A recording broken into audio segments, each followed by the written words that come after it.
Hello friends, मैं सोनम जैन। आप सभी देख रहे हैं एच जे सोनम चैनल पर आप सभी का स्वागत है। दोस्तों, आज की कहानी है ननद जी चोरी आपने की है। यदि ये कहानी आप सभी को पसंद आए तो चैनल को सब्सक्राइब कर लीजिएगा, क्योंकि इस चैनल पर मिलती रहती है नई नई कहानियाँ देखने के लिए। और वीडियो को लाइक जरूर कर दीजिएगा, क्योंकि जब आप वीडियो को लाइक करते हैं तो मुझे मिलती है नई नई कहानियाँ लिखने के लिए प्रेरणा। और हाँ, कहानी को अपनों के साथ शेयर भी जरूर कीजिएगा, जिससे ये कहानी ज़्यादा से ज़्यादा लोग देख सकें। तो चलिए कहानी शुरू करते हैं। सपना अपना हर कीमती सामान दुका कर रख रही थी। तभी उसकी छोटी बहन नेहा पूछती, दीदी आप क्या कर रही हैं? सपना कहती, जानती है ना तू, कल मेरी ननद आरती आ रही है अपने 2 बच्चों के साथ। और तुझे पता है उसके दोनों ही बच्चे बहुत शैतान हैं, इतना ऊधम करते हैं कि मैं उनसे परेशान हो जाती हूँ। और वह मेरे कमरे में बिना पूछे आ जाते हैं और कोई भी सामान उठाकर ले जाते हैं। मेरी ननद आरती ने बच्चों को यह तक नहीं सिखाया कि किसी के कमरे में जाने से पहले पूछ लेना चाहिए और किसी भी वस्तु को हाथ नहीं लगाना चाहिए। याद है तुझे, अगली बार जब मैं मम्मी के घर गई थी तो कितने सुंदर कंगन खरीदे थे? नेहा कहती, हाँ दीदी, बहुत सुंदर कंगन थे। वही अब कहाँ हैं? सपना कहती है, मेरी ननद के शैतान बच्चों ने उन कंगन को तोड़ दिया। कभी कभी तो मुझे लगता है कि मेरी ननद आरती खुद बच्चों से कहती है कि मामी के कमरे में जाओ और उनकी कीमती वस्तुएं तोड़ दो। जब मैं वह कंगन लेकर आई थी ना, तो मेरी ननद को बहुत पसंद आए थे। अब ननंद जी तो इतने महंगे कंगन खरीद नहीं सकती थीं, इसलिए उन्होंने बच्चों से कहकर मेरे कंगन तुड़वा दिए। उन्हें पसंद नहीं आया था ना कि मेरे पास इतने कीमती कंगन है। पूरे 1000 रुपए के कंगन थे मेरे, और ननंद जी के बच्चों ने तोड़ दिए। कंगन टूटे तो मुझे बहुत गुस्सा आया, तो मैंने बच्चों को दांत लगा दी। तो मेरी सासू माँ को बुरा लग गया और कहने लगी, मेरी बेटी 4 दिन के लिए तो मायके आती है और उसमें ही तुझे पसंद नहीं आता। जब भी मेरी बेटी घर आती है तो तुझे रखने के बहाने सोचते हैं। भला बताओ, एक तो मेरा नुकसान कर दिया और मैं बच्चों से कुछ कहूँ भी नहीं। फिर मेरी ननद बहुत भोली बनकर आ गई और कहने लगी, मम्मी आप ना भाभी से कुछ मत कहिए, गलती तो बच्चों की है। भाभी के वही कंगन बहुत महंगे थे और शैतान बच्चों ने तोड़ दिए, तो भाभी को गुस्सा तो आएगा ही ना। तभी मैंने दीदी से कहा कि आप ना अपना भोलापन मुझे मत दिखाया कीजिए। मैं जानती हूँ कि आपने ही बच्चों से कहा होगा कंगन तोड़ने के लिए। तो मेरे पति देव को गुस्सा आ गया और कहने लगे, तुम्हारे वही कंगन कोई सोने के तो थे नहीं कि तुम इतना शोर मचा रही हो। आज नहीं तो कल टूट ही जाते ना। तो बंद करो ये फालतू की बकवास। और मेरी ननद से कहते, दीदी आप बच्चों से गुस्सा मत होइए, यह बच्चे हैं तो शैतानी तो करेंगे ही। अब किसी को बुरा लगे तो कोई क्या कर सकता है। पूरा घर मेरे ही खराब हो गया, इसलिए इस बार मैं अपनी हर कीमती वस्तु दुका कर रख रही हूँ। कहीं वह शैतान बच्चे आकर फिर से ना तोड़ दें, क्योंकि नुकसान तो सिर्फ मेरा ही होगा और कुछ कहो तो पूरे घर को बुरा रखता है। तभी नेहा कहती, इसलिए तो दीदी मैं शादी करना नहीं चाहती। शादी के बाद सिर्फ सास और ननद के ताने सुनने पड़ते हैं। सास और ननद मिलकर सिर्फ बहुओं को परेशान ही करती रहती हैं और पति को पत्नी के खिलाफ भड़काती रहती हैं। वैसे मुझे इस सब से क्या लेना देना है? अच्छा दीदी, आपने जीजा जी से कह दिया ना कि मेरे 1 हफ्ते बाद के रिजर्वेशन करा दें? मुझे अब घर पर जाना है। 1 हफ्ते बाद मेरे कॉलेज स्टार्ट होने वाले हैं, तो मुझे तो जाना ही होगा। अब मैंने आपके घर पर बहुत रुक लिया। सपना कहती, हाँ मैंने तेरे जीजा जी से कह दिया है, चली जाना 1 हफ्ते बाद। तू जाती है ना तो बहुत बुरा लगता है, तेरे साथ मन तो लग जाता है, वरना इस घर में तो कोई बात करने के लिए भी नहीं है। कल से तो ननद जी आ रही हैं तो और दिमाग खराब होगा। मुझे तो मेरी ननद बिल्कुल भी पसंद नहीं। दूसरे दिन सपना की ननद आरती अपने बच्चों के साथ आ जाती। ननद जी के आते ही साथ सपना भगवान से प्रार्थना करने लगती, भगवान इस बार मेरी किसी भी कीमती वस्तु का नुकसान ना हो, इसके शैतान बच्चे मेरे कमरे में आए भी ना। सपना की ननद आरती को देखकर सपना की सास बहुत खुश होती और दोनों माँ बेटी को एक साथ देखकर सपना अपनी छोटी बहन से धीरे से कहती, देख तो दोनों को मिल ऐसे रहे हैं जैसे जन्मों के बाद मिल रहे हों। आ गई अब मेरी ननद जी, अब मेरी सास को तो घर का एक भी काम नहीं करना और पूरे दिन माँ और बेटी मिलकर सिर्फ बातें ही करेंगी। मुझे तो समझ में नहीं आता, हर दिन तो फ़ोन पर बात हो ही जाती है, फिर माँ बेटी में ऐसी कौन सी बात रह जाती है जो पूरे दिन भर चलती रहती है। तभी आरती के बच्चे आकर सपना से कहते, नमस्ते मामी जी। आरती भी मुस्कुराकर बच्चों से नमस्ते कर लेती और कहती, दीदी आप बैठिए, मैं आपके लिए चाय नाश्ता लेकर आती हूँ, और अपनी बहन को अपने साथ ले जाती।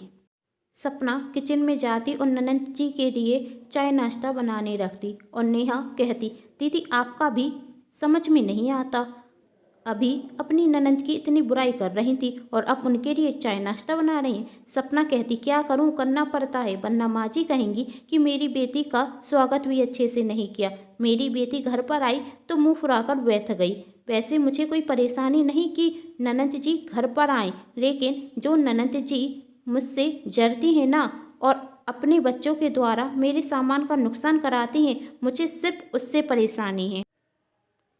इस बार आई तो सिर्फ एक हफ्ते के लिए हैं। अब भगवान करे इस एक हफ्ते में मेरा कोई नुकसान ना हो। थोड़ी देर में सपना अपनी ननंद के लिए चाय और नाश्ता लेकर हॉल में जाती तो वह देखती कि आरती के बच्चों ने आते ही साथ ऊधम मचाना शुरू कर दिया। यह देखकर सपना अपनी छोटी बहन से कहती, देख हो गया इन दोनों का ऊधम शुरू। आए हुए कुछ देर नहीं हुई और पूरा घर गंदा कर दिया। इन शैतानों के साथ मैं पूरा एक हफ्ता कैसे निकालूंगी। और सपना आरती के बच्चों से कहती, बच्चों यहाँ पर मत खेलो, कुछ टूट जाएगा।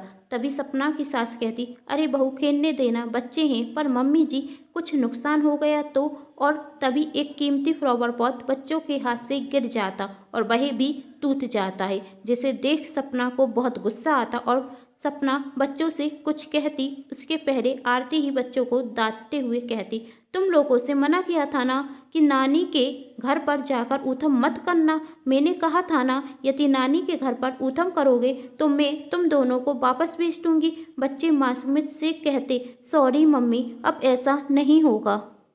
तभी सपना की सास रेखा जी अपनी बेटी आरती से कहती, अरे बच्चों पर गुस्सा क्यों हो रही है, बच्चे हैं, शैतानियाँ तो करेंगे। और तूने और मेरे बेटे ने भी बहुत बचपन में शैतानियाँ की हैं, भूल गई क्या। और वैसे भी वह फ्लावर पॉट बहुत पुराना हो गया था, टूट गया तो कोई बात नहीं। तभी सपना कहती, मम्मी जी कोई पुराना नहीं हुआ था, मैं अभी 2 महीने पहले ही लेकर आई थी और कोई सस्ता भी नहीं था कि टूट जाए तो कोई बात नहीं। और कहती, दीदी बुरा मत मानना, लेकिन मुझे ये समझ में नहीं आता कि आपके बच्चे हमेशा कीमती ही वस्तु क्यों तोड़ते हैं। तभी नेहा कहती, अरे दीदी इस सब में समझने वाली क्या बात है, आपकी ननंद के घर पर तो कोई कीमती वस्तु होगी नहीं, इसलिए यहाँ पर आकर तोड़ देते हैं। यह सुनकर रेखा जी को बहुत बुरा लगता और वह नेहा से कुछ कहने वाली थी, लेकिन तभी आरती अपनी माँ का हाथ पकड़कर रोक देती और आंखों में आंसू लिए वहाँ से चली जाती। और रेखा जी भी अपनी बेटी के पीछे चली जाती उसे समझाने के लिए। तभी सपना कहती, ननंद जी का यह ड्रामा भी अच्छा है, कोई कुछ कहे ना, इसलिए आंखों में आंसू लिए चली जाती हैं। और सासू माँ भी इन्हें मनाने के लिए चली जाती। इन दोनों माँ बेटी से तो मैं परेशान हूँ। मेरी ननद जी सिर्फ भोरी बनने का नाटक करती हैं, भोरी है नहीं, एक नंबर की चतुर चालाक है। खुद तो महंगी वस्तुएं खरीद नहीं सकती, इसलिए मेरे पास जो कीमती वस्तु होती हैं वही अपने बच्चों के द्वारा तुड़वा देती हैं और बच्चों से कोई कुछ कह नहीं सकता। और यही बात जब मैं तुम्हारे जीजा जी से कहती हूँ तो वह मुझ पर गुस्सा हो जाते हैं, लेकिन मैं इतनी भोली और नादान भी नहीं हूँ कि इनके इरादे ना समझूँ। और कहती, चल हम भी कमरे में चलते हैं, करने दे माँ बेटी को नाटक, हमें क्या करना, इन्हें देखकर अपना मूड खराब क्या करें। तभी नेहा कहती, अरे दीदी मैं आपको बताना भूल ही गई, वही पास में अंजलि रहती है ना, आज उसका जन्मदिन है, हम दोनों की बहुत अच्छी दोस्ती हो गई है, तो उसने मुझे अपने जन्मदिन पर बुलाया है, तो क्या मैं जाऊं। सपना कहती, अच्छा चली जा, लेकिन जल्दी घर आ जाना। नेहा कहती है, दीदी मैं जल्दी घर आ जाऊंगी, तो पहले तैयार तो हो जाओ। क्या ऐसे ही जाएगी। सपना ने अपनी बहन से कहा, अरे दीदी 5 मिनट में तैयार हो जाती हूँ और फिर उसके घर पर जाती हूँ, बहुत मज़ा आएगा। ठीक है चल कमरे में जाकर तैयार हो जाना, सपना ने कहा। नेहा और सपना कमरे में जा ही रहे थे कि तभी सपना का फ़ोन बजता। फ़ोन सपना की माँ का था। तो सपना अपनी बहन नेहा से कहती, अरे मम्मी का फ़ोन है, एक काम कर, तू कमरे में जाकर तैयार हो जा और मैं मम्मी से यहाँ पर ही बात करती हूँ। कमरे में नेटवर्क सही से नहीं आते तो बात नहीं हो पाती है। नेहा कहती, ठीक है दीदी। नेहा कमरे में जाकर तैयार होने लगती और थोड़ी देर में तैयार होकर नीचे आती और सपना से कहती, दीदी मैं जा रही हूँ। सपना अपनी माँ से फ़ोन पर बात करते हुए कहती, अच्छा ठीक है, तू चली जा। फ़ोन पर बात होने के बाद सपना जब अपने कमरे में जाती तो उसकी ननंद आरती उसके कमरे में से बाहर निकल रही थी। आरती को देखकर सपना कहती, दीदी आप मेरे कमरे में, कोई ज़रूरी काम था क्या? आरती कहती, नहीं वह तो मैं अपने बेटे छोटू को देखते हुए आई थी, कहीं वह तुम्हारे कमरे में तो नहीं है? सपना कहती, नहीं छोटू मेरे कमरे में नहीं है, वह तो बाहर गार्डन में खेल रहा है। आरती, मुझे पता नहीं था इसलिए तुम्हारे कमरे में आ गई, मैं उसे गार्डन में देखती हूँ। सपना कहती, हाँ आप गार्डन में जाकर देखिए, बच्चे वहीं हैं। आरती बच्चों को देखने के लिए गार्डन में चली जाती और सपना अपने कमरे के अंदर आकर कहती, जैसी माँ होगी वैसे ही तो बच्चे होंगे, इन्हें भी इतनी अकल नहीं कि किसी के कमरे में जाने के पहले परमिशन ली जाती है और अपने बेड पर बैठ जाती। तभी उसकी नज़र ड्रेसिंग टेबल पर पड़ती और वह देखती कि जब मैं सुबह नहाने के लिए गई थी तो मैंने अपने सोने की इयररिंग उतार कर यहाँ पर ही तो रखे थे, अब कहाँ गए? वह घबरा जाती और ड्रेसिंग टेबल के चारों तरफ देखती, लेकिन सपना के इयररिंग कहीं नहीं मिल रहे थे। सपना अपनी गोदरेज की अलमारी, बेड के नीचे और हर एक अलमारी में अपने इयररिंग देखती, लेकिन इयररिंग कहीं नहीं मिलते। सपना सोचती, इयररिंग कहाँ जा सकते हैं, मैंने तो यहाँ पर ही रखे थे, कहीं हॉल में तो नहीं है।